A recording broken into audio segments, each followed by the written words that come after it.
Você já montou um laudo pericial contábil perfeitinho, porém com conclusões erradas?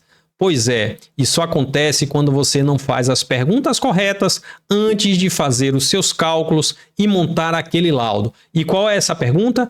É isso que você vai descobrir nos próximos 15 minutos nessa aula aberta aqui do Ecossistema Perito SA. Eu sou o professor Aldrey Souza e sou um dos professores aqui do Instituto IFS. E eu quero dizer para você o seguinte, que esse erro é muito comum e ele diferencia aquele perito que analisa superficialmente um assunto daquele perito que atua com segurança técnica. E isso pode estar destruindo os seus laudos e você só vai descobrir quando a impugnação chegar. Mas antes, deixe o seu like nesse vídeo porque ele pode salvar a sua imagem. E se você ainda não é inscrito no nosso canal, inscreva-se, porque todas as quartas-feiras, pontualmente, às 19h07, nós liberamos uma aula nova dentro aqui do canal do Instituto IFS. Dentro dessas aulas estão o quê? O conteúdo que nós disponibilizamos somente dentro do Ecossistema Perito SA, que é um ecossistema voltado a transformar contadores, administradores e economistas em profissionais que vão atuar no mercado pericial no mais alto nível. Então, se você ainda não está inscrito aqui, inscreva-se no nosso canal e deixa o seu like. Agora imagina a seguinte situação. Imagina que o perito, o Dr. José da Silva, recebe um contrato de empréstimo para analisar a abusividade. E aí ele tem a grande ideia de pegar a taxa de juros efetiva desse contrato e comparar com a taxa média para dizer se há ou se não há abusividade. Tudo certo? Tudo ok? Tudo perfeito? Errado. Por quê? Porque se ele pegar a taxa média equivocada, ele terá conclusões absolutamente erradas e eventualmente até contrárias. Por quê? Porque ele esqueceu de fazer uma pergunta muito importante. Qual a taxa média que eu vou utilizar? A taxa média de mercado ou a taxa média da instituição financeira que fez o empréstimo, que concedeu o financiamento? E isso muda tudo. Você sabe a diferença entre a taxa média de mercado e a taxa média da instituição financeira que concedeu o empréstimo ou o financiamento? Porque boa parte dos profissionais, inclusive advogados, não sabe a diferença e faz uma confusão enorme dentro desses conceitos. A taxa média de juros de mercado, calculada pelo Banco Central, ela é divulgada pelo Sistema Gerenciador de Séries Temporais. E esse cálculo é feito pelo Banco Central a partir de quê? Das taxas das concessões que são feitas pelo sistema como um todo, ponderada pelos respectivos valores desembolsados. E já a taxa média da instituição financeira são os cálculos que são enviados pelas instituições financeiras das suas operações de crédito, ponderada pelo volume de concessões e de desembolsos dessa instituição financeira. Então, enquanto um é calculado pelo Banco Central e reflete a média do mercado composto por todas as instituições financeiras, a outra reflete apenas a média de mercado daquela instituição específica. Mas bora ver na prática onde é que a gente faz essas pesquisas. Veja só, aqui no site do Banco Central, você vem aqui em estatísticas. Aqui em estatística você tem as taxas de juros e você tem aqui, olha, o Sistema Gerenciador de Séries Temporais. Vamos ver a diferença entre cada um desses. Primeiro, nas taxas de juros. Quando eu clico aqui, olha, eu tenho o quê? As taxas de juros de cada uma das instituições financeiras dividido por pessoa física, pessoa jurídica, taxas pré-fixadas e as pós-fixadas, só que da instituição financeira. Eu tenho aqui taxas de juros do período, posterior a janeiro de 2012 e anterior a janeiro de 2012. E aqui eu tenho até o ano de 2009. É importante a gente perceber que quando eu faço a pesquisa aqui, olha, eu tenho a informação por instituição financeira. Tá vendo aqui? Por instituição financeira. Já quando eu venho aqui na análise do Sistema Gerenciador de Séries Temporais, eu tenho uma outra apresentação quando eu chego aqui nas estatísticas de crédito. Por quê? Porque essas informações aqui são do setor todo. Então, quando eu clico aqui, olha, eu tenho aqui, por exemplo, as taxas de juros e quando eu clico, aparece o quê?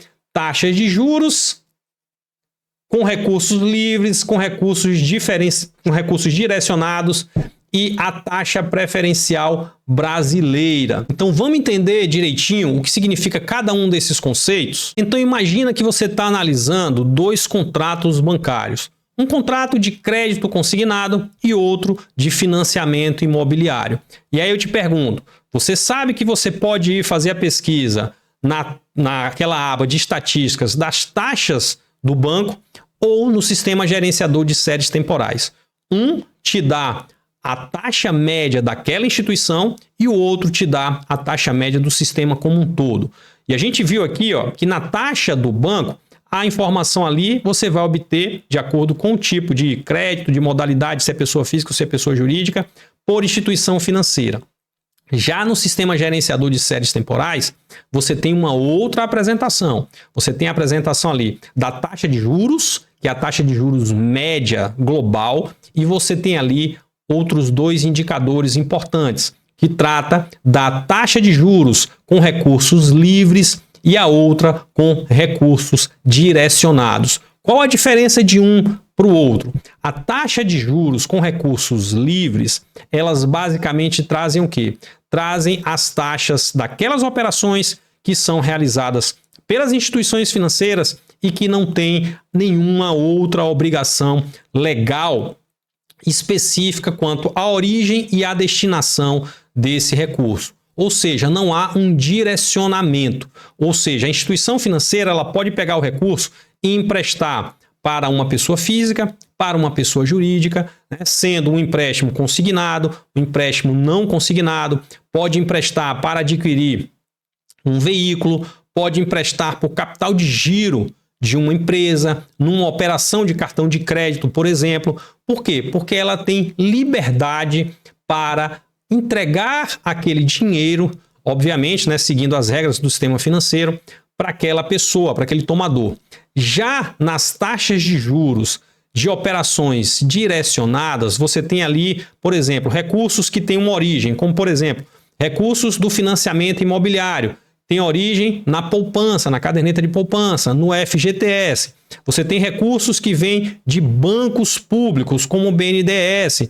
Você tem dinheiro que é utilizado ali para fomentar o mercado, que é oriundo de quê? De algum fundo constitucional, de alguma liberação de dinheiro legal. E aí você tem o quê? O BNDES, como eu falei, você tem o próprio sistema financeiro de habitação, né? Que você tem recursos ali que são recursos que vêm de certa forma dos cofres públicos, e essas taxas de juros elas são diferenciadas. Imagine, por exemplo, né, mesmo dentro das taxas de juros com recursos livres, essa taxa ela vai oscilar de acordo com a modalidade. Então, se você tem, por exemplo, um crédito consignado, onde a pessoa toma, né, o dinheiro e aquele dinheiro ele é tirado, né, é abatido ali, tem a garantia de sair diretamente da renda da pessoa ali do contra-cheque, ele tem uma garantia maior. Então, a taxa de juros do consignado normalmente ela é o quê? Menor quando comparada a uma outra modalidade que não tem tanta segurança, que vai depender da pessoa chegar lá todo mês e ter dinheiro no banco,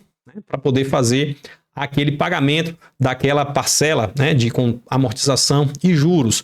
Já a gente pensando ali nos recursos direcionados, como eu disse, ele tem ali uma origem e uma aplicação que são meio que carimbadas. Então, no nosso exemplo, se você tem um crédito consignado, você vai verificar o quê? Na aba, né, da taxa de juros livres. Já o financiamento imobiliário, você vai ter que olhar o quê? Por ser um recurso direcionado, por exemplo, se está no âmbito do sistema financeiro de habitação, você tem que consultar isso onde? Na aba lá de recursos direcionados, sistema financeiro, né? Financiamento imobiliário. E veja, se você quer aprender a classificar corretamente essas operações, eu quero lembrar para você se inscrever no nosso canal, para você continuar recebendo esses conteúdos aqui que são liberados todas as quartas-feiras às 19h07. Agora, depois que você identificou se é recurso livre ou se é recurso direcionado, aí entra o quê? A importância de você conhecer a modalidade da operação. E isso traz uma outra grande dificuldade e potencializa também um erro absurdo. Imagine que você está analisando um cartão de crédito. O cartão de crédito você tem ali basicamente 3 modalidades. Você tem o rotativo, você tem o parcelado e você tem a compra à vista. Então você precisa saber identificar essas operações para você captar corretamente qual é a legislação aplicável e nessa pesquisa feita dentro do sistema gerenciador de séries temporais, saber exatamente qual é a taxa de juros que você vai aplicar para comparar com a taxa efetiva daquele contrato. Então anota aí, no rotativo é quando você paga tudo e o juro costuma ser alto. No parcelado, quando você fatura a compra e essa compra vira parcelamento, ou seja, ela já nasce como uma compra parcelada. E já a compra à vista, não. Você pagou ali um valor, quando vier a fatura, vai vir aquele mesmo valor que você comprou, né? Então você tem basicamente essas 3 modalidades que vão trazer para você ali taxas diferentes. Então, por exemplo, no rotativo, você faz uma compra de R$1.000, recebe a fatura, não paga. No mês seguinte vem R$1.000 mais os juros. Você pode, por exemplo, já fazer a compra parcelada. Você já compra aqueles R$1.000 com, sei lá, 12 parcelas de R$100. Então, o juro já está embutido ali. Aquela diferença ali de R$200 já está embutido ali como juros. Ou quando você compra à vista, que você paga R$1.000, quando chega a sua fatura, você vai pagar aqueles mesmos R$1.000. Então, veja que cada uma dessas modalidades tem uma análise diferente, tem uma taxa de juros que vai ser diferente daquela que você vai aplicar na hora de fazer o comparativo, né, entre a taxa efetiva e a taxa de mercado. Outra, consignado e não consignado. No consignado, você tem o quê? Você tem o dinheiro que sai ali da sua folha de pagamento. O banco tem essa garantia. Se você não pega a taxa de juros correta do empréstimo consignado, pega, por exemplo, uma taxa de juros de um empréstimo não consignado, essa taxa tende a ser mais alta. Por quê? Porque o banco não tem a mesma garantia. E isso vai fazer com que você faça uma análise completamente equivocada. Então pense que você tem um empréstimo pessoal, esse empréstimo pessoal pode ser consignado ou não consignado. Bora ver isso aqui na prática? Aqui, por exemplo, eu tenho uma taxa de juros, a taxa de juros ao mês, com recursos livres. Quando eu clico aqui, olha, vou procurar aqui operações que sejam operações com recursos de empréstimo consignado. Aí eu venho descendo aqui, ó, consignado, vamos lá, chego aqui, ó, empréstimo pessoal consignado. Vou subir aqui um pouquinho. Tá aqui, ó, crédito consignado para trabalhadores do setor privado. Cliquei aqui e já olhei aqui, ó, crédito, pessoa física não consignado. Cliquei aqui também. Então, só para a gente ter uma noção aqui, olha, da diferença de juros. Quando eu coloco aqui, olha, consultar séries, tá? Eu venho aqui, ó, visualizar valores. Então, observe que eu tenho aqui, ó, a taxa de juros de empréstimo não consignado, tá? Que é o 25.464. Aqui em março de 2011, 4,72, tá? No mesmo período, para o crédito pessoal consignado, eu tenho 2,60. Ou seja, eu tenho uma diferença muito grande. Basicamente por quê? Porque uma operação de crédito consignado, eu tenho uma garantia maior. Então, consequentemente, eu posso cobrar uma taxa menor. Já numa operação de crédito não consignado, eu não tenho tanta garantia. Então, o banco faz o quê? Aumenta ali a minha taxa de juros. Então, o recado é simples. Você precisa dominar esses conceitos porque não são detalhes acadêmicos.